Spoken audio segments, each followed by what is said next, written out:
नमस्कार संस्कृत के प्रिय विद्यार्थियों, आप सभी का बहुत बहुत स्वागत है मैग्नेट ब्रेंच पर। मैं पंकज तिवारी आपके लिए लेकर के आए हैं कक्षा 12वीं की भास्वती, जो हम पढ़ रहे थे, ठीक है ना। उसी का जो हमारा पाठ चल रहा था मातुराज्ञा गरीयसी। मातुराज्ञा गरीयसी, आप समझ रहे होंगे कि यह पाठ कहां से लिया गया है। उसका पार्ट 1, पार्ट 2, पार्ट 3 हम पूरा कर चुके थे। पार्ट 4 लेकर के हम आपके समक्ष आए हैं, तो आप लोग हमारे साथ बने रहिएगा, विलंब नहीं करना है। स्क्रीन पर जरा आप नजर डालिएगा, देखें लिखा हुआ है कक्षा 12वीं संस्कृत केंद्रिक भास्वती द्वितीय भाग, दूसरा भाग चल रहा है कोर। और आपको पता है इलेक्टिव हमारे 2 भाग चलते हैं, तो ये हमारा केंद्रिक है, कोर है, ठीक। इसके बाद इलेक्टिव भी है जो ऐच्छिक रूप से होता है। मातुराज्ञा गरीयसी अनुवाद भाग 4, इस पर हम आज चर्चा करेंगे। कहां तक हमारी कहानी पहुंच चुकी थी, ये नाटक चल रहा है। आपको पता है कि महाकवि भास के प्रतिमा नाटक से यह भाग लिया गया है। यह जो पाठ पढ़ रहे हैं हम, ये महाकवि भास जो हमारे हैं, महाकवि भास के 13 नाटक हैं, ठीक। नाटककार हैं भास। उसी 13 नाटक में 13 नाटकों में से एक प्रतिमा नाटक है। प्रतिमा नाटक से यह अवतरित है हमारा क्या, मातुराज्ञा गरीयसी। उसका जो हमारा पाठ चल रहा था, यहां पर वर्णन हुआ है कांचुकीय, राम, माता केकई और इसके बीच में होने वाले कौन से संवाद को, राज्य अभिषेक के संवाद को लेकर के बात चल रही थी। तो कंचुकी यहां आकर के संदेश प्राप्त राम को देता है कि माता केकई ने आपका राज्याभिषेक रोक दिया है और यहां भरत को राज्य सौंपने की बात की जा रही है। इस प्रकार की वार्तालाप होती रही। राम उनको समझाते रहे कि माता के प्रति क्या है, माता सब जगह अपना कुछ ना कुछ भाव निकाल करके ही कार्य करती है। तो जो इसके पहले हमारा भाग हुआ है भाग 3, वहां तक बात हुई तो कंचुकी कहते हैं कि यहाँ पर आपकी माता केकई स्वजन के द्वारा ये कार्य किया गया है। तो उन्होंने कहा माता ने जो किया है वो बहुत अच्छा किया है, क्योंकि माता के ऐसा करने से पिता का वन जाना रुक गया है।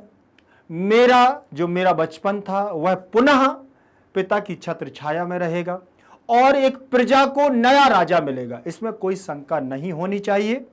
इस प्रकार की वार्तालाप अंतिम पद में की गई थी।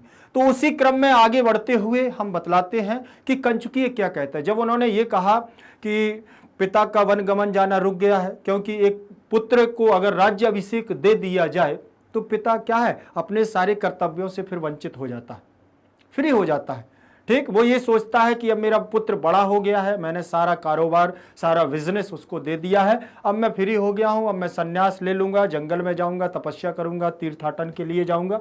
ऐसा सबके साथ होता है। हम आपकी व्यवहारिक जीवन की पद्धति भी यही है कि जब पिताजी का कोई बिजनेस होता है ना, और जब पिताजी अवस्था के आधार पर आगे पहुंच जाते हैं, तो और जब पुत्र बड़ा हो जाता है तो सारा अपना पार्ट जितना भी बिजनेस का होता है वह अपने पुत्र को समर्पित कर देते हैं और कहते हैं बस अब मेरा तो हो गया है, मैं नहीं करूंगा, अब तो तुम्हें करना है तो ये संपत्ति तुम संभालो और मैं तो चला गंगा नहाने। तो ऐसी बात आती है और वही राम सोच रहे हैं कि अगर माता केकई ने ऐसी बात कही है कि यहाँ राज्याभिषेक किसको दिया जाए, भरत को दिया जाए, तो उन्होंने फिर क्या कर लिया है, यहाँ पर पिता का वन जाने के लिए हमारे लिए रोक दिया गया है। अब पिताजी मेरे साथ रहेंगे और मैं पिता की छत्र छाया में रहूंगा। इस प्रकार की बातचीत हो रही है आपस में। तब कंचुकीय क्या कहता है जरा देखें कि कंचुकीय कहते हैं, देखो लिखा हुआ है कांचुकिया। कंचुकी कहते हैं अथ चा तनयाहुतो उपसृतया भरतो अविसिंच्यताम राज्य इत्युक्तम अत्राप्य लोभा। जरा देखें, थोड़ा समझने की बात करें। यहां कहा क्या गया, अथ चा, तो बोले और फिर ऐसे कैसे हो गया। जब आपने तो ये सोचा कि माता ने पिता का वन जाना रोक दिया है और आपको बचपन मिल गया है, आप पिता की छत्र छाया में रहोगे, तो यहां माता का कोई लोभ नहीं है, ऐसा राम ने कहा है, तो ऐसी फिर माता वह ऐसा अधर्म, ऐसा बुरा कर्म क्यों करेगी, उसे क्या जरूरत है। तब कंचुकी कहते हैं तो फिर तनया आहूतो, तन तया आहूतो, आहूतो अनाहूतो को मतलब होता है तया अनाहूतो, अनाहूतो अनाहूता, यहां ओ हो गया है, उपसृत यहां अलग कर दो, अनाहुता अलग कर दो, तो अनाहुता जो लिखा हुआ है तो वहां क्या कह रहे हैं, तब वह समीप जाकर के, उपसृत समीप जाकर के, तो वह समीप जाकर के क्या कर रही हैं, अनाहुत। फिर क्यों बेकार की बातें कर रही हैं, पास जाकर के फिर इस प्रकार की बातों को उन्होंने क्यों कहा कि और भरता अभिषिच्यताम, भरत का अभिषेक, राज्य अभिषेक क्यों किया, राज्यम इत्युक्तम, फिर भरत के राज्य अभिषेक के लिए क्यों अभिषिच्यता अभिषेक क्यों किया, भरत के अभिषेक की बात क्यों की गई है। अत्राप्य लोभा, यहां कोई लोभ नहीं है, अत्राप्य लोभा, फिर ये लोभ नहीं है तो क्या है, यह लोभ ही है। यह एक माता का अपने पुत्र के प्रति क्या है, लोभ है। वह राज्य को प्राप्त कराना चाहती है और आपको वनगमन भेज रही है, वनगमन के लिए कहा गया है। तब राम क्या कहते हैं जरा देखें, राम क्या कहते हैं, आर्य, आर्य अर्थात कौन, कंचुकी, सुनो आर्य, भवान खलवत्र अस्मत् पक्षपादेव न अर्थम वेक्षते, कुतः शुल्के विपणितम राज्यम पुत्रार्थे यदि याचति।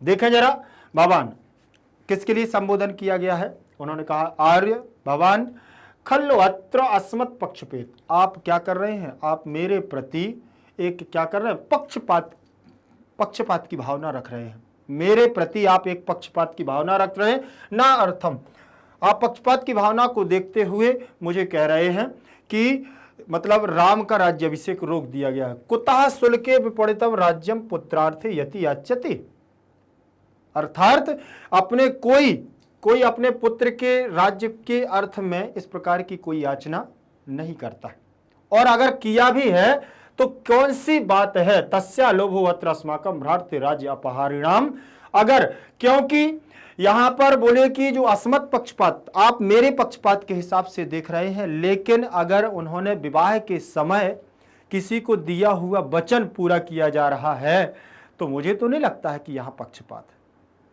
विवाह के समय पर दिया गया माता कैकेयी को वचन को उन्होंने पूरा किया है। और दूसरी बात मैं बतलाऊं तो यहां पर मुझे लगता है कि पिता ने जो वचन दिया था उस वचन को पूरा किया गया है। और तस्या लोभो अत्र, यहां किस प्रकार का लोभ है, अस्माकं भ्रातृ राज्य अपहारिणाम, और मुझे लगता है कि मैं ही जो मेरे भाई का अधिकार था, जो मेरे भाई का अधिकार था, मैं उसका अपहरण कर रहा था।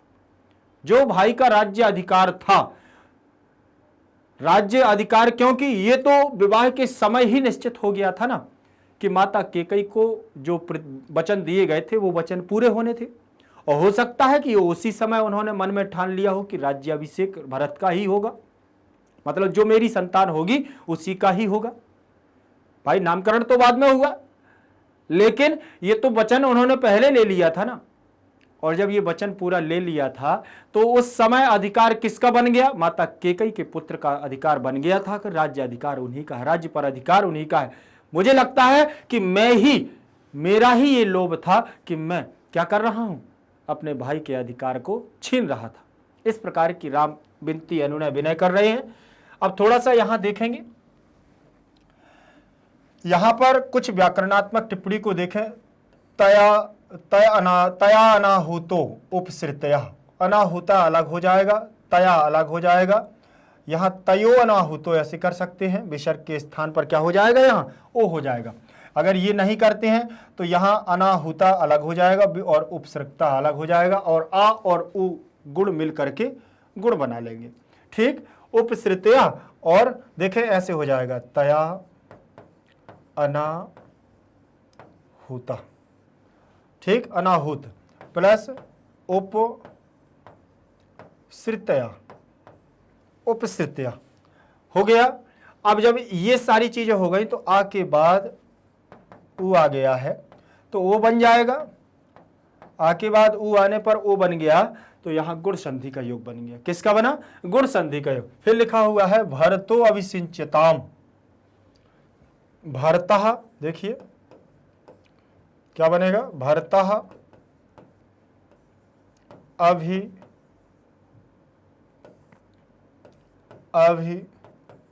अभिषिच्यताम, भरतः अभिषिच्यताम।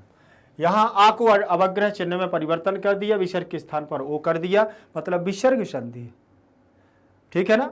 विसर्ग संधि के अंतर्गत उत्त संधि है। अब बात करें इत्युक्तम, इति धन उक्तम, यहां यण संधि बन जाएगी। अत्र अपि अलोभा, ठीक है ना, अत्र अपि, अत्राप्य लोभा लिखा ना, अत्र अपि लोभा, यहां पर कोई भी लाभ नहीं है, तो अत्राप्य लोभा यहां हमारी यण संधि बन जाएगी। इस प्रकार से देखें, अत्र प्लस अपि प्लस अलोभा, ये है अत्राप्य लोभा। देखें यहां भी यण संधि लगी हुई है और दीर्घ संधि, यहां दीर्घ हो जाएगी और वहां यण संधि हो जाएगी। आर्य ये संबोधन हो जाएगा, संबोधन विभक्ति। भवान खलु अत्र, खलु प्लस अत्र तो खलु अस्मत्, खलु अस्मत्, अस्मत् अलग हो जाएगा, अस्मद रहेगा तो चर्त संधि यहां हो जाएगी, यण संधि हो जाएगी। पक्षपाता देव, पक्षपात फिर अदेव, तो यहां दीर्घ संधि हो गई। ना, नार्थम, ना प्लस अर्थम, नार्थम, अर्थात यहां दीर्घ संधि। फिर अवेक्षते, अवेक्षते का मतलब देखा, देखने से है, ठीक। कुतः शुल्के, शुल्क में। विपणितम राज्यम पुत्रार्थे, पुत्र के लिए, चतुर्थी विभक्ति, ठीक, पुत्र के लिए, पुत्र के अर्थ के लिए, पुत्रार्थे। यदि याच्यते, याच धातु याचना करने के अर्थ में है और ये आत्मने पद, लट लकार प्रथम पुरुष, याच्यति याच्येति याच्यन्ते बनेगा, ठीक। अब देखें तस्याह, ये षष्ठी विभक्ति लगी हुई है। लोभो अत्र, लोभः प्लस अत्र, यहां विसर्ग संधि उत्त संधि हो जाएगी। ना अस्माकम, ना अलग हो जाएगा, अस्माकम अलग हो जाएगा, ना अस्माकम। भ्रातृराज्यापहारिणाम, भ्रातृराज्य, भ्रातृराज्य भाई का राज्य, अपहारिणी नाम माने हरण करने की, अधिकार छीन, तो यहां दीर्घ संधि हो जाएगी। यहां पर देखिए बहुत सारी व्याकरणात्मक टिप्पणी है, इनसे हम आपसे अभी आपको अवगत कराएंगे, लेकिन उससे पहले इसको देखते हैं, एक बार इसको देखेंगे। जब मोटा मोटा अर्थ देखें थोड़ा सा, कंचुकी ने कहा कि क्यों, फिर ऐसा क्यों किया, और फिर वह पास आकर के भरत के राज्याभिषेक के राज्य की बात करती हैं, इसमें लोभ नहीं तो क्या है। फिर राज्य कहते हैं आर्य भवान खलवत्र अस्मत् पक्षपातम ना अनर्थम, आप भवान केवल और केवल आप मेरे पक्षपात को देख रहे हैं। कुतः, कैसे, बोले सुने, बोले शुल्के विपणितम राज्यम पुत्रार्थे यदि याच्यते तस्या लोभो अत्र नाशमाकम भ्रातृराज्यापहारिणाम। क्या इसमें गलत क्या है? बोले शुल्के विपणितम राज्यम पुत्रार्थे यदि याच्यते तस्या लोभो अत्र नाशमाकम भ्रातृराज्यापहारिणीम। विवाह के समय जो उन्होंने अपने पुत्र के लिए अगर राज्य की मांग की है तो इसमें क्या, विवाह के समय प्रतिज्ञा उन्होंने ली थी कि मैं वचन लूंगी, तो वही वचन के आधार पर उन्होंने पुत्र के लिए राज्य को मांगा, तो इसमें हानि क्या है, इसमें लोभ क्या है? तो इस प्रकार की बातचीत कर रहे हैं। आगे देखेंगे, ठीक है ना। आगे देखते हुए उसी क्रम में हम चल रहे हैं, अन्वय देखेंगे जरा। अन्वय लिखा हुआ है यदि शुल्के विपणितम राज्यम पुत्रार्थे याच्यते अत्र तस्याह लोभा न, अत्र तस्याह लोभा न भ्रातृराज्यापहारिणाम अस्माकम लोभा। ये हमारा लोभ है, भाई का लोभ यहां नहीं है। देखें अन्वय के बाद कुछ शब्दार्थ रहेंगे हमारे, उन्हीं शब्दों से, उसी प्रसंग से, वो व्याख्या से संबंधित। देखें जरा, अनाहुतोपसृत्या, क्या लिखा हुआ है? अनाहुतोपसृत्या, बिना बुलाए समीप पहुंची हुई के द्वारा। तृतीया विभक्ति लगा है यहां, तो के द्वारा का बाद में अर्थ लिया गया है। बिना बुलाए, अनाहुत का मतलब बिना बुलाए, उपसृत्या का मतलब समीप पहुंच करके, समीप पहुंची हुई के द्वारा। कौन? केकई के द्वारा। अत्राप्य लोभा, इसमें भी लोभ नहीं, इसमें लोभ नहीं है कि पास जाकर के भरत का अभिषेक कर रही हैं। अस्मत् पक्षपाता देव, हमारे प्रति पक्षपात के कारण, हमारे प्रति या मेरे प्रति क्या है, पक्षपात के कारण। अवेक्षते माने देखते हो, आप केवल मेरे पक्षपात को देखते हुए देख रहे हो। विपणितम, देने के निमित्त, देने के निमित्त। पुत्रार्थे, पुत्र के लिए। शुल्के, विवाह के समय ही प्रतिज्ञा किया गया। शुल्के विवाह के समय ही प्रतिज्ञा किया गया। जो विवाह के समय उन्होंने प्रतिज्ञा की थी, अगर उसी को लेकर के वह बातचीत कर रहे हैं और वो दे रहे हैं राज्य, तो इसमें गलत क्या है? ये लोभ नहीं है। मैं ही उनका अधिकार छीन रहा था, क्योंकि मेरा राज्याभिषेक होता तो उनका राज्याभिषेक कैसे हो जाता? प्रसंग देखें, इसमें प्रसंग में इसमें चर्चा की क्या की गई है। इस प्रस्तुत नाटक में कंचुकीय भरत के राज्याभिषेक की बात करता है। भाई कंचुकी तो तीनों पार्ट निकल गए हैं, भाग 1, 2, 3, उसमें भी उसने राज्याभिषेक की बात ही की है और भरत के राज्याभिषेक की बात की है, ठीक है ना। तो यहां पर भी वही है, प्रसंग में नाटक में कंचुकीय भरत के राज्याभिषेक की बात करता है और राम इस बात को अपना लोभ ना मान करके स्वीकार करते हैं। इसमें मेरा लोभ नहीं है, ना मान करके स्वीकार करते हैं, कहते हैं मेरा अधिकार नहीं है। अधिकार यहाँ भरत का ही है, क्योंकि वहां तो उन्होंने विवाह के समय प्रतिज्ञा ली थी और अगर उन्होंने उस प्रतिज्ञा को पूरा किया है तो क्या है, बहुत अच्छी बात है। प्रसंग की बात करें, आगे देखें, सरल अर्थ पर देखेंगे इसका भावार्थ क्या है। मोटा मोटा तो मैंने बताया आपको, जरा देखें कंचुकीय क्या कहते हैं। कंचु कहते हैं और फिर उसमें बिना बुलाए ही पास पहुंचकर भरत का राज्याभिषेक किया जाए, ऐसा कहा। बिना बुलाए ही किया जाए, क्या यहां भी उसका लोभ नहीं है? किसका? केकई का। यहां कंचुकीय कहते हैं कि बिना बुलाए भरत का राज्याभिषेक किया जाए, ऐसा कह रही हैं, इसमें उसका लोभ नहीं है। तब राम क्या कहते हैं, जरा देखें। राम कह रहे हैं, आर्य सुनो, आर्य आप हमारे प्रति पक्षपात के कारण वास्तविकता को नहीं देख रहे हैं। वास्तविकता में है क्या, ठीक है ना। उन्होंने कहा यथार्थ आपको पता नहीं है, वास्तविकता क्या है, आप केवल और केवल मेरे पक्षपात को लेकर के बात कर रहे हैं, ठीक। क्योंकि विवाह के समय ही देने के लिए प्रतिज्ञा किया हुआ राज्य, विवाह के समय ही देने के लिए, विवाह के समय ही क्या हो गई थी, प्रतिज्ञा हो गई थी कि दिया हुआ राज्य यदि पुत्र के लिए मांगा तो इसमें उसका लोभ नहीं है, क्योंकि विवाह के समय उसने प्रतिज्ञा ली थी कि मेरा पुत्र ही क्या बनेगा, राज्य का अधिकारी बनेगा।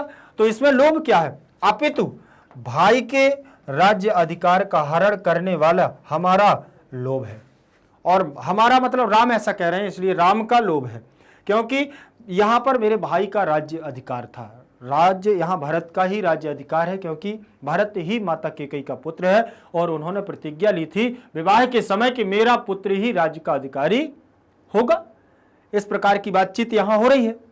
तो यहाँ राम अपने आप को दोषी ठहराया है कि मैं ही गलत था, जो मैं उनके अधिकार का हरण कर रहा था, मेरा ही है, देखो मैं ही हरण करने वाला, हमारा ही लोभ यहाँ निश्चित तौर से हो रहा था, ठीक है ना। तो साधारण इसमें मेरा ही लोभ है, ऐसा राम कह रहे हैं कि मैं ही अपने भाई का राज्य अधिकार छीन रहा हूं, ये मेरे द्वारा किया जा रहा लोभ है, हमारा ही लोभ इसमें झलक रहा है। चलिए आगे देखते हैं, सरलार्थ के बाद क्या होगा हमारा।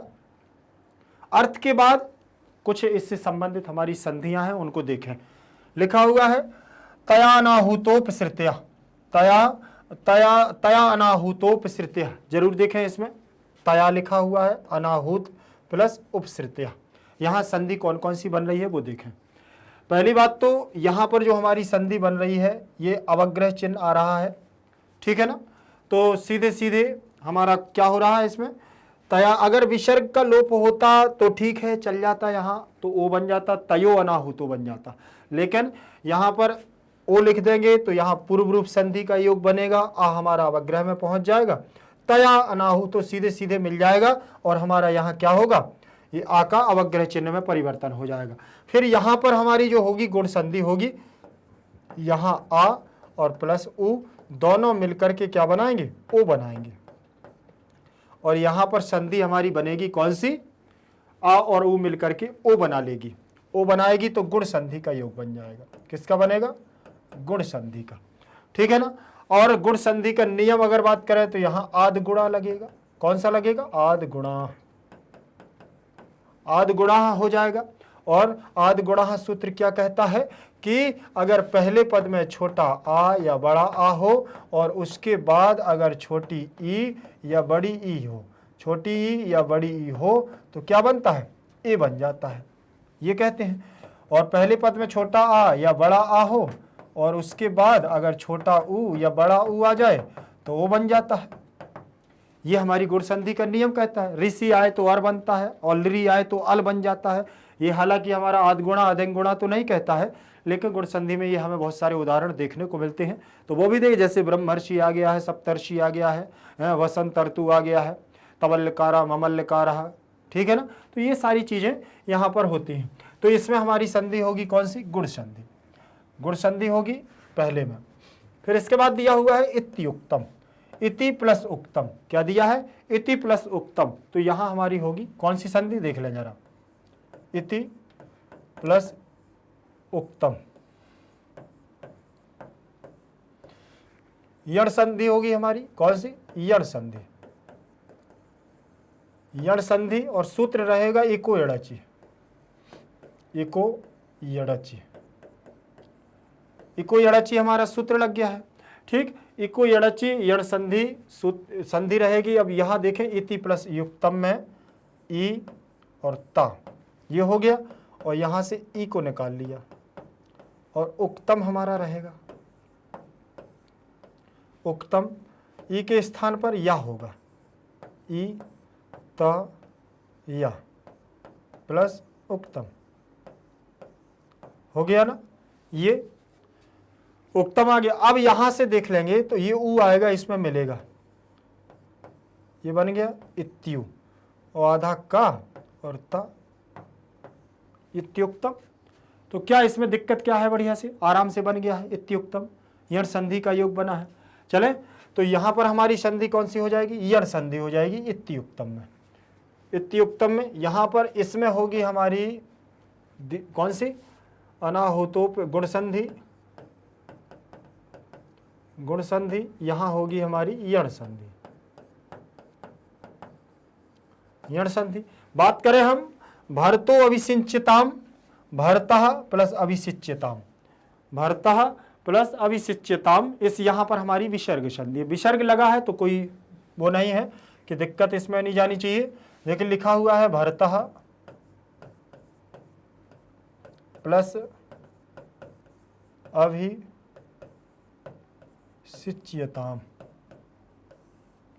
अभिसिच्यताम, ठीक है।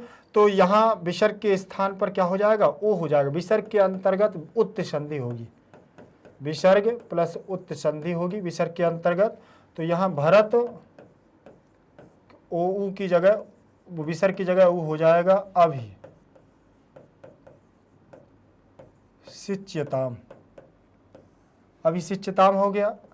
अब यहाँ आ और ऊ मिलकर के ओ बनेगा तो भरतो बन जाएगा, भरतो, और आ आएगा तो हमारा अवग्रह में आ जाएगा अभिसिच्यताम, अभिसिच्यताम बन गया, भरतो अभिसिच्यताम। तो यहाँ विसर्ग संधि उत्त संधि का योग बन जाएगा। फिर लिखा हुआ है अत्राप्य लोभा, अत्राप्य लोभा देखेंगे, यहां पर भी हमारा दीर्घ संधि और क्या बनेगी? यण संधि बनेगी। जरा देखें, अत्र प्लस, देखें जरा, अत्र प्लस अपि प्लस अलोभा, अत्राप्य लोभा। देखें जरा, यहां आ और प्लस आ, ये दोनों देख लें, आ मिलकर के दोनों क्या बना रहे हैं? बड़ा आ बना रहे हैं, बना रहे हैं ना बड़ा आ। तो यहां पहले दीर्घ संधि देख लेंगे। दीर्घ संधि का हमारा सूत्र रहेगा अकह शवर्णे, अकह शवर्णे दीर्घ। अकह शवर्णे दीर्घ क्या कहता है कि अगर आमने सामने आ प्लस आ छोटा हो या बड़ा हो, बड़ा हो या छोटा हो, दोनों मिलकर के क्या बनाते हैं? बड़ा आ। फिर इसके बाद छोटी ई हो या बड़ी ई हो, फिर इसके बाद बड़ी ई हो या छोटी ई हो, दोनों मिलकर के बड़ी ई बनाते हैं, ठीक। इसके बाद भी नियम कहता है कि छोटा ऊ हो या बड़ा ऊ हो, उसके बाद बड़ा ऊ हो प्लस छोटा ऊ हो, तो दोनों मिलकर के बड़ा ऊ बनाते हैं। छोटी ऋषि हो या बड़ी ऋषि हो, इसके बाद बड़ी ऋषि हो या छोटी ऋषि हो, तो दोनों मिलकर के क्या बनाते हैं? बड़ी ऋषि। ये दीर्घ संधि का नियम कहता है। लेकिन यहाँ पर हमारा बड़ा छोटा आ, बड़ा आ, बड़ा आ, छोटा छोटा छोटा आ रहा है, तो यहाँ आ बन गया। क्या बन गया है? आ बन गया है। बाकी इससे कोई दिक्कत नहीं। जब बड़ा आ बन गया है तो यहाँ देखें, अत्र प्लस आ प्लस पी क्योंकि ये आ और इसका आ तो निकल गया, तो ये आधा हो गया, यहाँ का आ निकल गया है तो पी बस बचेगा, ये बड़ा आ इसमें जुड़ जाएगा तो बनेगा अत्रा, और पी जुड़ जाएगा अत्रापि, अत्रापि प्लस अलोभा। अब ये पार्ट हमारा क्या बन गया है, अत्रापि बन गया है पूरा। अत्र प्लस अपी था तो अत्रापि बन गया है, पूरा अत्रापि बन गया है, ठीक है ना। और जब पूरा अत्रापि बन गया तो अब क्या हो जाएगा, यहाँ पर अलोभा की अलोभा अलग हो जाएगा, अत्रापि आ जाएगा, अत्रापि। यहां तक समझ में आया। अब यहां पर दूसरी संधि लगेगी, कौन सी, वो संधि रहेगी हमारी यण संधि। कौन सी रहेगी, यण संधि। और यण संधि का सूत्र रहता है एको यणचि, एको यणचि, ठीक है ना। अब एको यणचि सूत्र क्या कहता है कि ई उ ऋषि लिरी, ई के स्थान पर या, उ के स्थान पर वा, ऋषि के स्थान पर रा और लिरी के स्थान पर ला। ये हमारी यण संधि कहती है। यण संधि कहती है तो यहाँ पहले पद में देखो ई आ गया है, ई आ गया है तो अत्राप, अत्राप प्लस ई अलग कर लिया और अलोभा यहाँ लिख दिया, ठीक है ना। ई के स्थान पर क्या करेंगे, या करेंगे, अत्राप, अत्राप प्लस या और अलोभा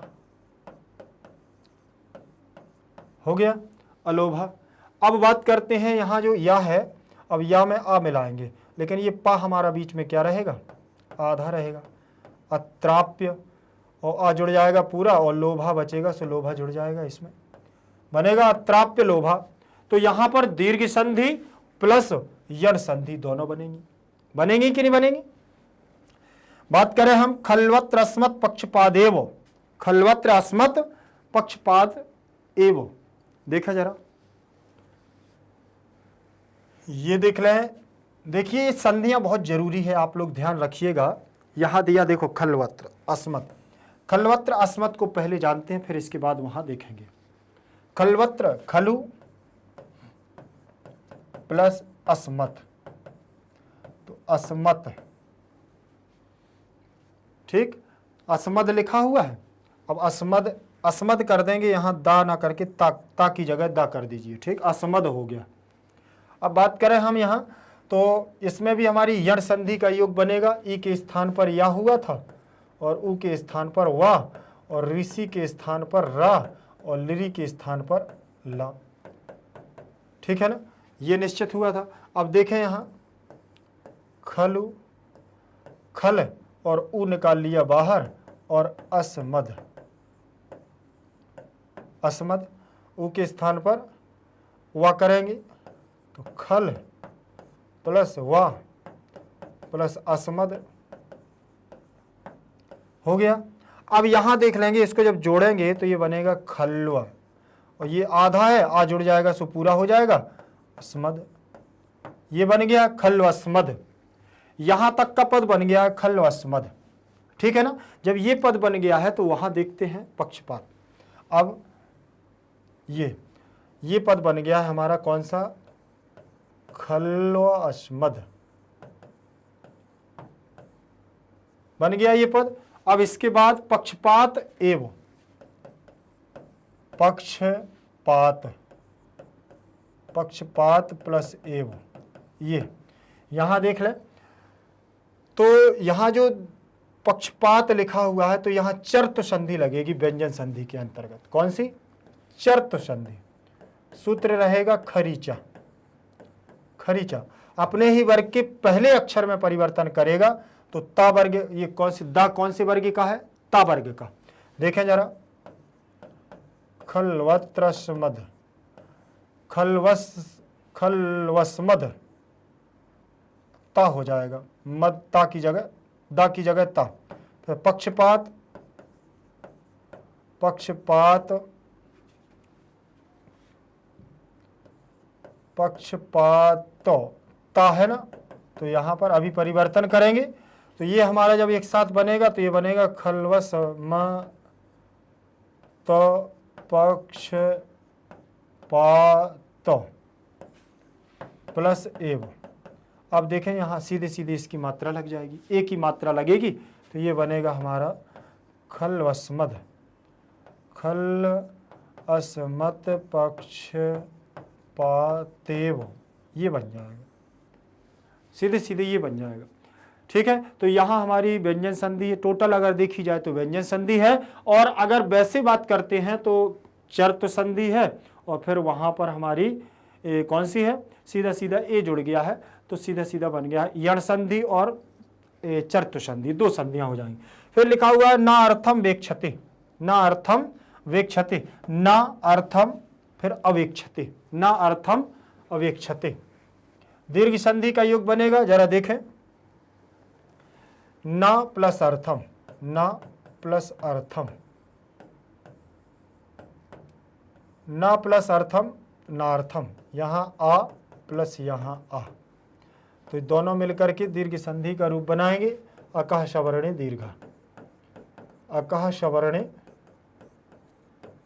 दीर्घा, अकह शवर्णे दीर्घा लगाएंगे तो यहाँ बन जाएगा हमारा नार्थम, क्या बनेगा, नार्थम, और फिर इसके बाद दिया हुआ अवेक्षते, अवेक्षते,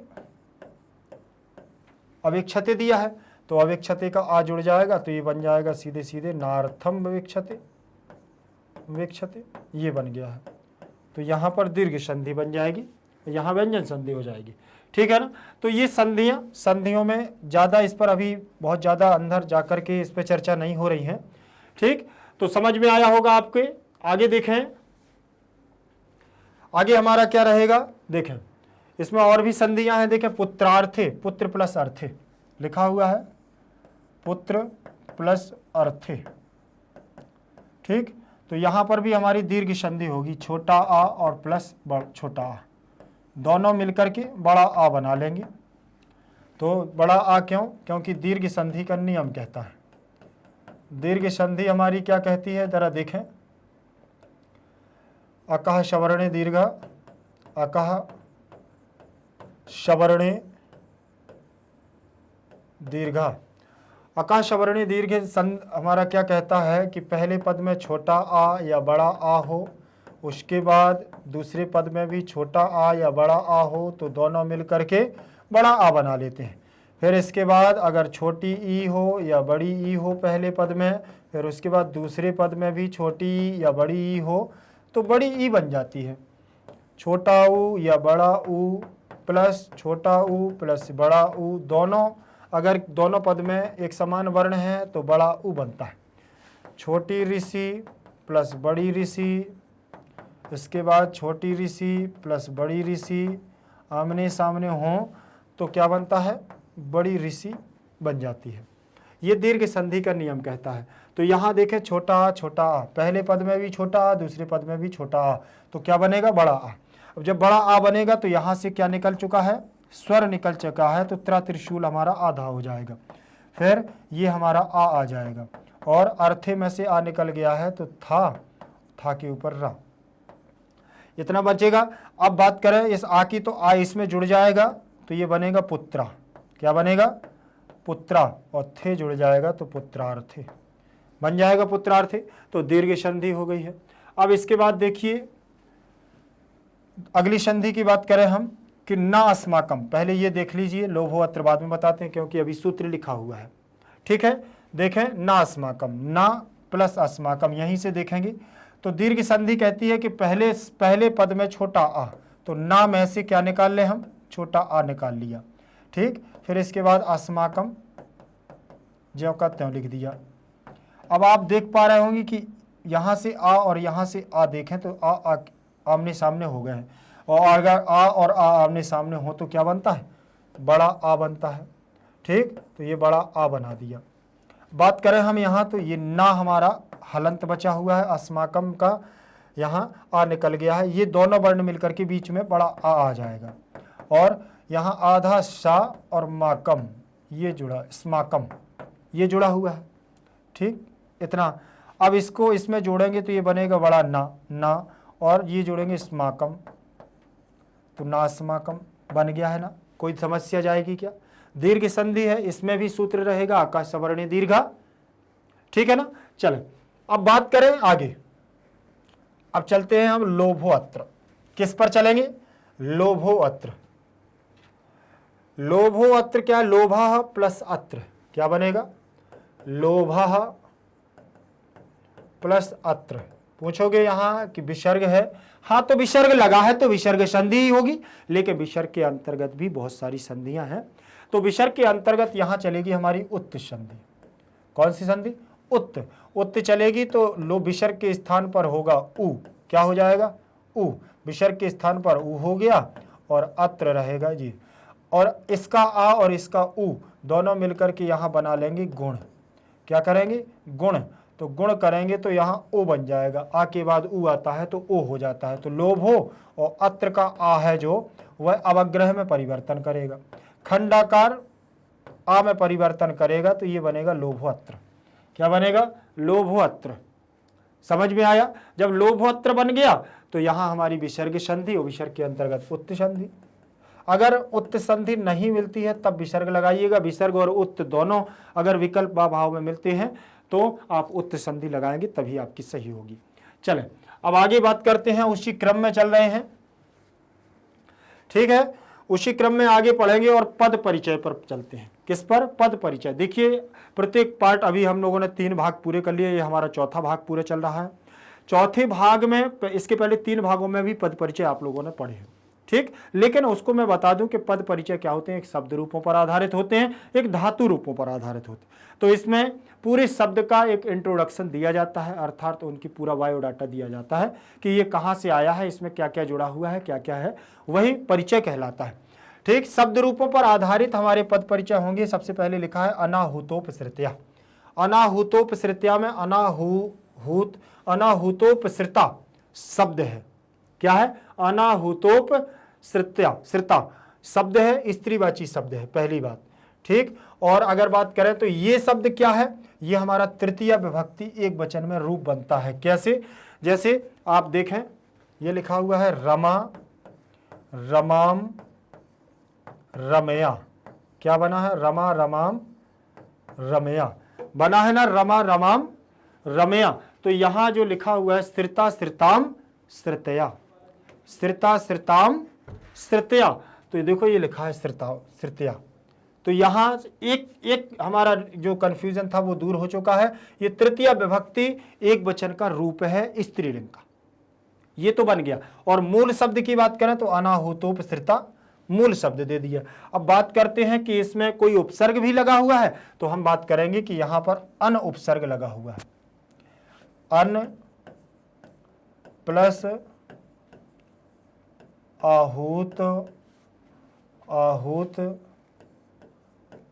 प्लस उपसृता, ये बात करेंगे हम, ठीक। तो इसमें अन उपसर्ग लगा है, आहूत, और ये भी शब्द है, ये भी शब्द है, उपसृता भी शब्द है, ठीक है।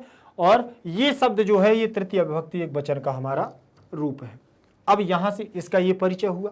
अब बात करें हम भवान। भवान कहाँ बनता है? तो भवत शब्द के रूप चलते हैं। भवत हमारा तकारांत शब्द है, ठीक, पुल्लिंगवाची है, तो इसके रूप चलेंगे। प्रथमा विभक्ति एक वचन में ये रूप बनता है भवान। प्रथमा विभक्ति कहाँ? मतलब प्रथमा विभक्ति एक वचन में भवान, भवन्तौ, भवन्ता, भवान, भवन्तौ, भवन्ता है, ऐसे बनता है। देखें, भवान, भवन्तौ, भवन्ता, इस प्रकार से रूप चलते हैं, भवान, भवन्तौ, भवन्ता, ठीक है। अब बात करें हम शुल्के। क्या लिखा? शुल्के। तो शुल्क इसमें शब्द है, मूल शब्द क्या है? शुल्क, और सप्तमी विभक्ति एक वचन में रूप बनेगा शुल्के। जैसे रामे वैसे ही शुल्के बनेगा कि नहीं? अस्माकम अस्मद शब्द का रूप है और षष्ठी विभक्ति बहुवचन में बनता है। अस्मद के आपने देखा, अस्मद माने मैं और युष्मद माने तुम, ठीक है ना। अहम, माम, मया, मय्यम ऐसे रूप बनते हैं अस्माकम, ठीक है ना। तो ये हमारा बहुवचन में बनता है, अहम, माम, मया, मय्यम, त्वम, त्वम, त्वया, तुभ्यम, इस प्रकार से रूप चलते हैं अस्मद के और युष्मद के, ठीक। तो ये अस्मद शब्द षष्ठी विभक्ति बहुवचन का रूप होगा अस्माकम। चले बात करें आगे, तो उसी क्रम में चल रहे हैं, शब्दों का परिचय ही चल रहा है हमारा। अब देखें कुछ हमारे धातु का परिचय, ठीक, धातु रूपों पर आधारित कुछ परिचय होगा शब्द रूपों का, वो शब्दों का, पदों का। अवेक्षते लिखा हुआ है, क्या लिखा, अवेक्षते, तो इसमें अब उपसर्ग है, इक्ष धातु। अवेक्षते में अब उपसर्ग है और इक्ष धातु है, और इसमें लट लकार प्रथम पुरुष एक वचन में रूप बनता है। लट लकार प्रथम पुरुष एक वचन में, अवेक्षते, अवेक्षेते, अवेक्षन्ते।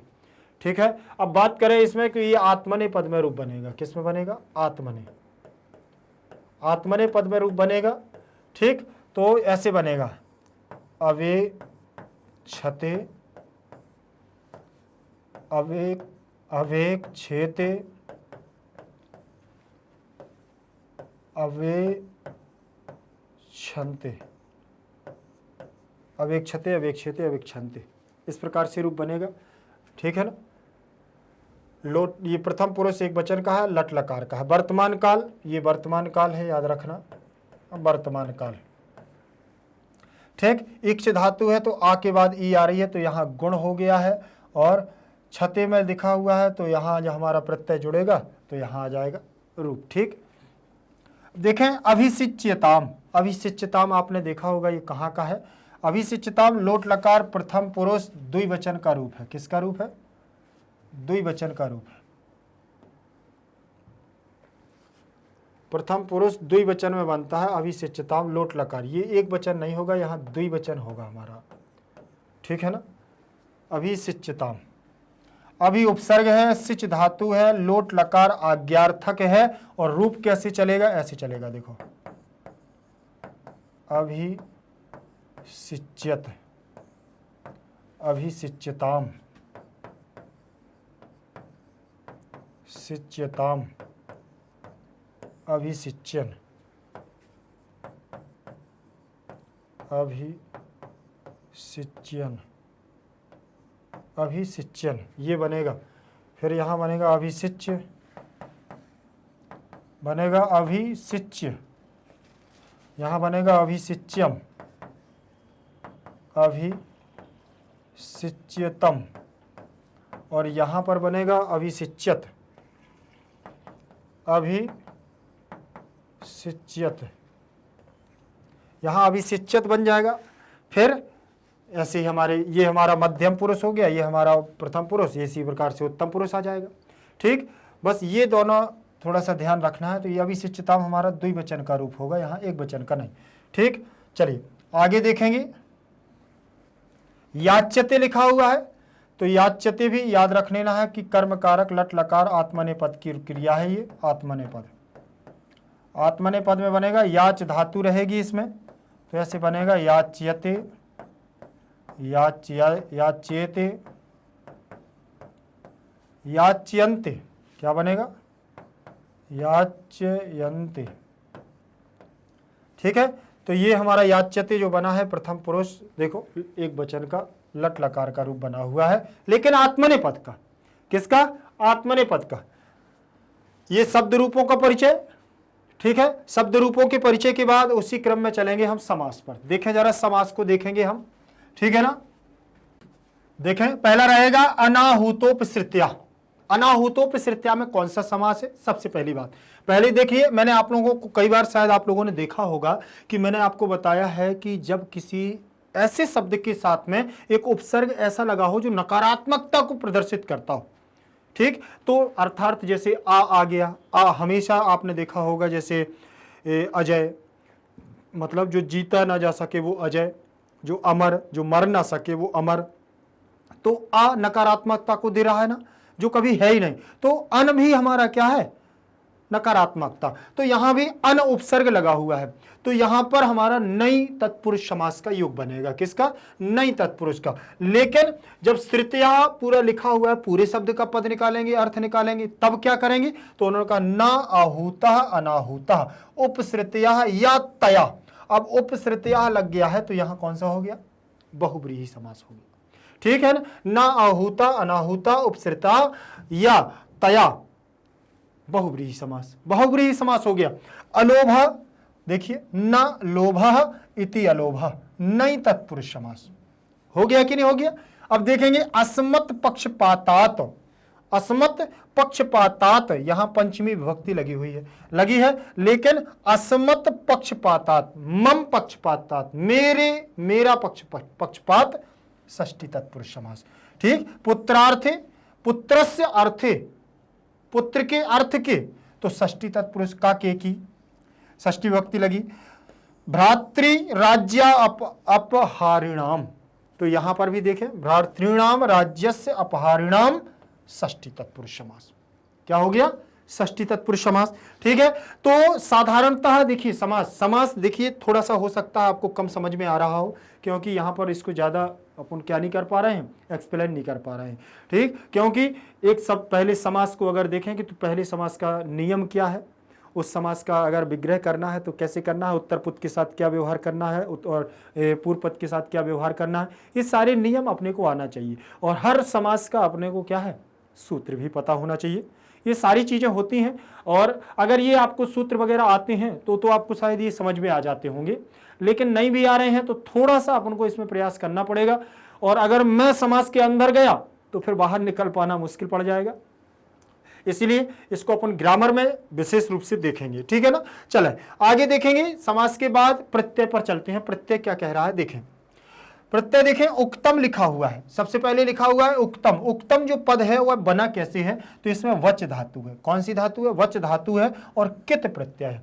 पूछेंगे आपकी यहां वच धातु है और उक्तम कैसे बन गया है, कित प्रत्यय है, तम कैसे आ गया, तो इसके लिए अपन लोग क्या है देखते हैं। वच धातु, वच प्लस कित प्रत्यय। सबसे पहली बात तो का की करेंगे, संज्ञा लसक्वत तद्धिते से, लसक्वत तद्धिते, लसक्वत तद्धिते से इसकी संज्ञा करेंगे और तत्सलोपा से लोप करेंगे, तो केवल और केवल ता हमारा क्या रहेगा, शेष रहेगा, ता शेष रहेगा। तो वच प्लस ता, बच प्लस ता हो गया। अब बात करें बच की, तो बच का होगा हमारा क्या, संप्रसारण। क्या होगा? संप्रसारण। अब संप्रसारण कैसे होगा वो आप देखें थोड़ा सा। संप्रसारण का मतलब होता है एक तरह से प्रमोशन। संप्रसारण का मतलब क्या होता है? प्रमोशन। अब बोले कि प्रमोशन कैसे होगा, तो किसी व्यंजन वर्ण को स्वर में ले जाएं तो वह संप्रसारण कहलाता है, वो हमारा प्रमोशन कहलाता है। लेकिन आपको मैं बता दूं कि कैसे ले जाना पड़ता है। आप लोग दोनों की परिभाषा देखेंगे, एक तो उपसर्ग उसकी क्या बोलते हैं स्वर की, और एक व्यंजन की। देखिए स्वर स्वतंत्र अवस्था में बोले जाने वाले, स्वतंत्र रूप में प्रयोग किए जाने वाले वर्णों को हम स्वर कहते हैं, और जो स्वरों की सहायता से बोले जाएं उसे व्यंजन कहते हैं। ठीक है ना। अनवग भवति व्यंजना और अचाह स्वरा स्वयं राज्यन्ते इति स्वरा, जो स्वयं के अधिकार क्षेत्र में रहते हैं उसे स्वर कहते हैं, और अनवग भवति व्यंजना, व्यंजन हमेशा आधा होता है और स्वर की सहायता से बोला जाता है। तो देखिए जो किसी के अधीन रहता है वो छोटा होगा, जो स्वतंत्र राजा होता है वो बड़ा होगा, तो स्वर बड़ा है, इसीलिए वच धातु का संप्रसारण करेंगे उ के, अब किसके आधार पर, यण संधि के आधार पर। ई, उ, ऋषि और लिरि ये हमारे स्वर हैं, और या, वा, रा, ला ये हमारे व्यंजन है। तो या का संप्रसारण ई कहलाता है, वा का संप्रसारण उ कहलाता है, रा का संप्रसारण ऋषि कहलाता है, ला का संप्रसारण लिरि कहलाता है। तो यहां तो वा है ना, तो वा के स्थान पर क्या हो जाएगा, उ हो जाएगा। तो ये उ हो गया और ये ता हो गया। अब हो गया ना उच्च, तो संप्रसारण हो गया और प्रमोशन हो गया है, वच से उच्च हो गया। अब बात करते हैं कि यहां उक्तम बना है, यहां चा आ गया, उच्चतम बनेगा क्या, तो नहीं। उसके लिए भी आप याद रखना यहां चोह कु सूत्र लगेगा। कौन सा? चोह कु। चोह कु सूत्र के मतलब यह है कि चा वर्ग के स्थान पर का वर्ग हो जाएगा। चा वर्ग के स्थान पर कौन सा होगा, का वर्ग होगा। तो उसके लिए ध्यान रखें कि उच्च लिखा है, तो देखें चा वर्ग है, चा, छा, जा, झा, इया, ये चा वर्ग है। चा वर्ग के स्थान पर क्या करना है, का वर्ग करना है। तो का, खा, गा, घा, अंगा। ठीक है ना। तो चा होगा तो का हो जाएगा, छा होगा तो खा हो जाएगा, जा होगा तो गा हो जाएगा, झा होगा तो घा हो जाएगा, इया होगा तो अंगा हो जाएगा। तो यहां चा है तो चा के स्थान पर क्या हो जाएगा, का हो जाएगा। तो ये हमारा कौन सा सूत्र लग गया है, चोह कु से चा वर्ग के स्थान पर का वर्ग। अब यहां जब इसको मिलाएंगे तो ये बनेगा हमारा उक्त। क्या बन गया, उक्त। बात करें इसकी कि कैसे आपने बना दी, यहां उक्तम कैसे बने, तो उक्ता उक्ता उक्तम, ये हमारा बन जाएगा। देखो पुल्लिंग, स्त्रीलिंग, नपुंसकलिंग बन गया, तो रूप का निर्माण नपुंसकलिंग में हुआ, तो यहां उक्तम बन गया। कोई समस्या? बनेगा कि नहीं बनेगा? चलो आगे देखेंगे, लिखा हुआ है विपणितम। विपणितम देखेंगे,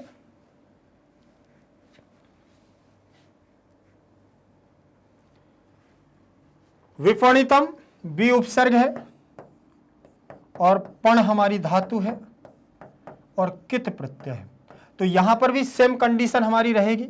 देखें, का की संज्ञा लसक्वत तद्धिते, लसक्वत तद्धिते, लसक्वत तद्धिते से का की संज्ञा और तस्य लोपा से क्या हो जाएगा? लोप हो जाएगा। तस्य लोपा से क्या होगा? लोप हो जाएगा और केवल ता शेष रहेगा, तो बी प्लस पण प्लस ता हो जाएगा। यहां तक तो समझ में आया। अब बात करते हैं, लिखा हुआ है विपणितम और यहां अणा के बाद अब क्या करेंगे, तो यहां इट का आगम होगा। क्या होगा? इट का आगम, और इट का आगम करेंगे तो कैसे होगा? पण बी पण प्लस इट प्लस ता। अब यहां टा आ गया है तो टा की हमारी होगी इत संज्ञा, ठीक है ना। टा की इत संज्ञा होगी हलंत्यम, हलंत्यम से इत संज्ञा होगी, तस्य लोपा से लोप होगा, क्योंकि हल इति अंत्यम हलंत्यम। ठीक, तो ई शेष रहेगा हमारा। देखें, बी पण प्लस ई प्लस ता, तो ये ई है जो इसमें लगा दूं तो कोई दिक्कत है क्या? तो कोई दिक्कत नहीं है, तो यहां से ए हटा दो और यहां जोड़ दो बी पणी, बी पणी और ता,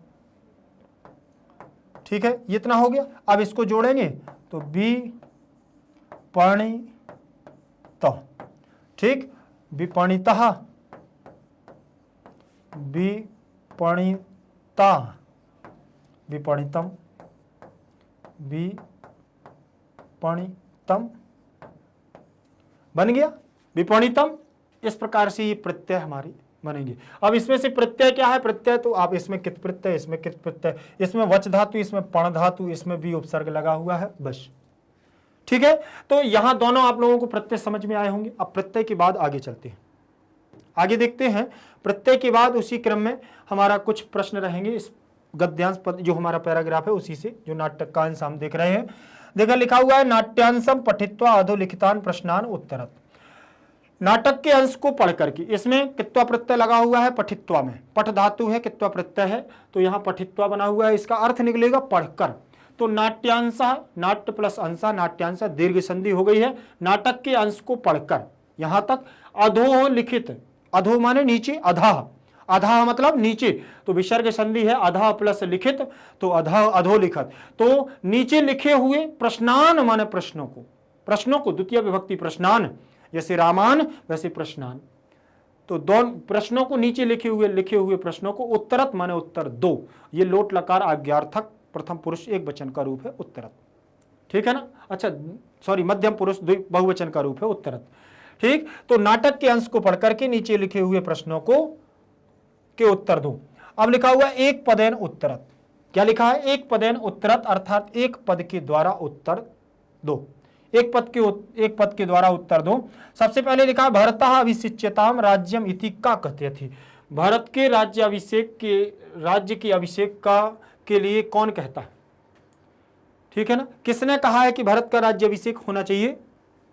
किसने कहा था? बताएं। केकई ने। भाई उसकी माता ही चाहती थी कि मेरे पुत्र भरत का राज्याभिषेक हो जाए, तो भरतः अभिषिच्यताम राज्यमिति कहा कथयति, किसके द्वारा कहा गया? अच्छा यहां का लिखा है, ये स्त्रीवाची है, यहां से भी आप पता लग सकते हैं कि कोई स्त्री कहने वाली है। जैसे अगर ये लिखा होता ना कहा, तो यहां पुल्लिंगवाची होता, किसी पुल्लिंगवाची ने कहा है, किसी व्यक्ति ने कहा है, लेकिन यहां किसी स्त्री ने कहा है। भरतः अभिषिच्यताम राज्यमिति कहा कथयति, केकई के द्वारा कहा गया है कि भरत का राज्याभिषेक होना चाहिए। यहां षष्ठी विभक्ति लगी हुई है, शिच्यताम, ठीक है ना। अब राज्यम इति कहा कथयति, कथयति रूप बना हुआ है, लट लकार प्रथम पुरुष एक वचन का रूप है, ठीक है ना, कथ धातु। चले कथयति, कथयतः, कथयन्ति, ऐसे रूप चलेंगे, कथयसि, कथयथा, कथयत, कथयामि, कथयावा, कथयाम। चले आगे देखेंगे। एक पद में उत्तर हुआ। पूर्ण वाक्यन उत्तरत, पूर्ण वाक्यन उत्तरत का मतलब पूर्ण वाक्य के द्वारा उत्तर दो। पूर्ण वाक्य के द्वारा उत्तर देना है तो कीदृशम राज्यम केकय्याः पुत्रार्थे याचितम, किस राज्य को केकई के द्वारा पुत्र के अर्थ के लिए याचितम, किसके राज्य को केकई के द्वारा पुत्र के लिए याचना की गई, मांगी गई। तो किस राज्य को, देखिए किस, शुल्के विपणितम राज्यम केकय्याः पुत्रार्थे याचितम, ठीक है ना।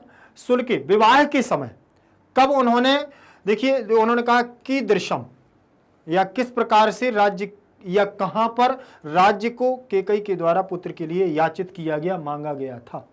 कहां पर पुत्र के लिए राज्य को मांगा गया था, तो विवाह, शुल्के विपणितम राज्यम, विवाह के समय प्रतिज्ञा ली गई थी राजा दशरथ से कि मैं आपसे 3 वरदान मांगूंगी तो आपको वो पूरे करने पड़ेंगे, या विवाह तब करूंगी जब मेरे पुत्र का क्या होगा, राज्याभिषेक होगा, यह अधिकार, राज्य का अधिकार मेरे पुत्र को मिलेगा।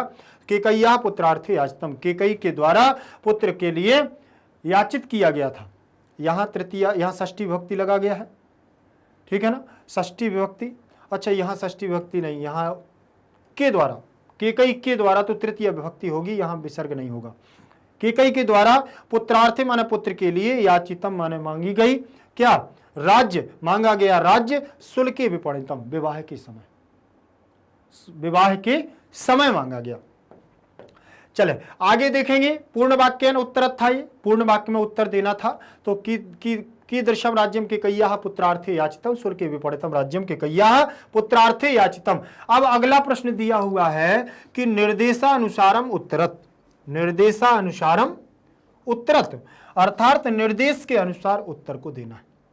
किसके अनुसार देना है, निर्देश के अनुसार। लोभः इत्यस्य विपर्य पदम किम, लोभ का विपर्य मतलब विलोम पद, विलोम पद क्या है। अच्छा इसमें एक शब्द आया था लोभ का अलोभ, क्या आया था, लोभ का अलोभ आया था, तो अलोभा इसका हमारा विपर्य हो जाएगा, विलोम हो जाएगा, ठीक है ना। लोभ का मतलब होता है लालची, अलोभ का मतलब मैं लालची नहीं हूं, ठीक। आगे देखें, देखिए साधारणतः इसमें जो जितने भी प्रश्न आ रहे हैं सब हमारे पाठ से और पैराग्राफ से संबंधित है, कोई भी अन्यत्र प्रश्न पत्र इसमें नहीं है। विशेषणानाम विशेष्यै सह मेलनम कुरुत, विशेषणानाम में षष्ठी विभक्ति लगी हुई है, षष्ठी विभक्ति बहुवचन, विशेष्यै, विशेष्यै में हमारी तृतीय विभक्ति का बहुवचन लगा है, विशेष्यै सह मेलनम। अब यहां याद रखना कि विशेषणानाम विशेष्यै सह मेलनम कुरुत, तो विशेषण का विशेष के साथ क्या करना है, मेल करना है या मिलाना है।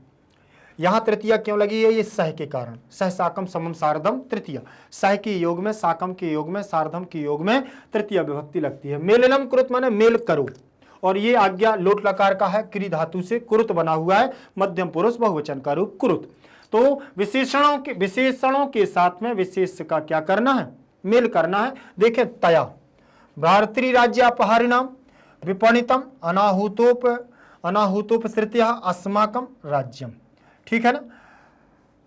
यहां पर विशेषण किसका, विशेषण कौन है, ठीक। यहां भाई के राज्य का अपहरणम कौन, अस्माकम मतलब हमारे द्वारा, हमारे द्वारा भाई के राज्य का अपहरण किया गया है या लिया गया है। तया अनाहुतोपसृत्या विपणितम राज्यम, विपणितम राज्यम, देख लें जरा एक बार, ये तया अनाहुतोपसृत्या, तया अनाहुत विपणितम राज्यम अस्माकम भारतीय राज्य अपहरण, हो गया ना। तो हमारे द्वारा भाई के राज्य का क्या किया गया है, अधिकार क्षेत्र छीन लिया जाता, अगर मैं अधिक ले लेता तो हरण कर लेते। विपणितम माने राज्य को, राज्य की इच्छा की गई थी, विवाह के समय मांगा गया था। तया माने अहम मामया तयो, तया तुम्हारे द्वारा अनाहुतो, फिर क्या है, उसके द्वारा पास में आकर के उपसृत्या, पाप समीप में आकर के पुत्र के लिए राज्याभिषेक की करने की बात की गई, समीप में आकर, ठीक। आगे देखेंगे, हो गया कंप्लीट। ये आपका पूरा पैराग्राफ क्या किया गया है, कंप्लीट किया गया है, अर्थात अनुवाद भाग 4 अच्छे तरीके से कंप्लीट किया। अगर कहीं पर कोई भी थोड़ा बहुत समस्या जा रही हो तो आप जरूर बताइएगा। कोशिश तो कर रहा हूं कि छोटे छोटे भागों में आपको अच्छे से समझा सकूं, लेकिन आप लोग भी ध्यान रखिएगा, अच्छे से आप अगर पूरे पाठ को करेंगे तो आगे आने वाले जितने भी आपको प्रश्न हैं वो सारी चीज़ें आपसे बन जाएंगी। ठीक है ना। तो याद रखना कि ज़्यादा आपको परेशान नहीं होना, आप किसी भी माध्यम से संबंधित हों, मतलब मीडियम आपका कोई भी मीडियम हो, चाहे हिंदी मीडियम हो सीबीएसई का, चाहे इंग्लिश मीडियम हो सीबीएसई का। ठीक है, आप चाहे यूपी बिहार बोर्ड से हों, ठीक है ना, और चाहे आप एमपी बोर्ड से भी हों, कहीं से भी हो, तो परेशान होने की ज़रूरत नहीं है। बस आप लोगों को तो क्या है, इंद्रजाल के माध्यम से, इंटरनेट की सहायता से आपको तो बढ़िया से यूट्यूब खोलना है और डालना है मैग्नेट ब्रेन्स। आपके लिए हम आपके समक्ष उपस्थित रहेंगे आपकी सारी समस्याओं का समाधान करने के लिए। ठीक है ना, क्योंकि यहाँ पर योग्य शिक्षकों के द्वारा, ठीक है ना, योग्य शिक्षकों के साथ उच्च क्वालिटी की आपको शिक्षा दी जाती है। और इस प्रकार की शिक्षा ये आप लोगों को पता है, आप स्वयं जानते हैं, बताने की ज़रूरत नहीं है कि अपना मैग्नेट ब्रेन्स परिवार जो है यह भारत का नंबर 1 एकमात्र ऐसा चैनल है जो आपको 100% फ्री ऑफ कॉस्ट एजुकेशन देता है।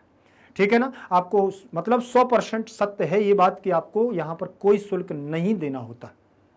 ठीक, और रही बात और कुछ की, तो और मैं आपको बता दूं कि यहाँ पर आप लोगों की एक और व्यवस्था की जाती है। जब कभी हमारा कोई विद्यार्थी ऐसा होता है कि जो शुरुआत से थोड़ा सा उसको लगता है कि वीडियो के माध्यम से अगर नहीं हम पढ़ पाते हैं, तो उसको अगर नोट्स की ज़रूरत पड़ती है तो वो नोट्स के लिए भी हमारे यहाँ अप्लाई करता है, तो उसको नोट्स भी उपलब्ध कराए जाते हैं। लेकिन वो कैसे रहते हैं, देखिए, ई नोट्स और ई बुक्स के माध्यम से आपको नोट्स प्रोवाइड कराए जाते हैं, जिससे कि वह नोट्स भी सामने रखता है, फिर वो पढ़ता है तो उसकी तैयारी बहुत अच्छे से होती है।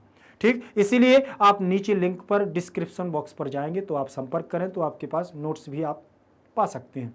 अब आपको मैं बता दूं, सबसे अच्छी बात तो ये है कि आप लोग बहुत अच्छे हैं। ठीक है ना, आप लोग बहुत अच्छे हैं और हमारी आपके साथ शुभकामनाएं हैं। आपके उज्जवल भविष्य की हम कामना करते हैं, हमारा मैग्नेट ब्रेन्स परिवार आपके उज्जवल भविष्य की कामना करता है। तो धन्यवाद।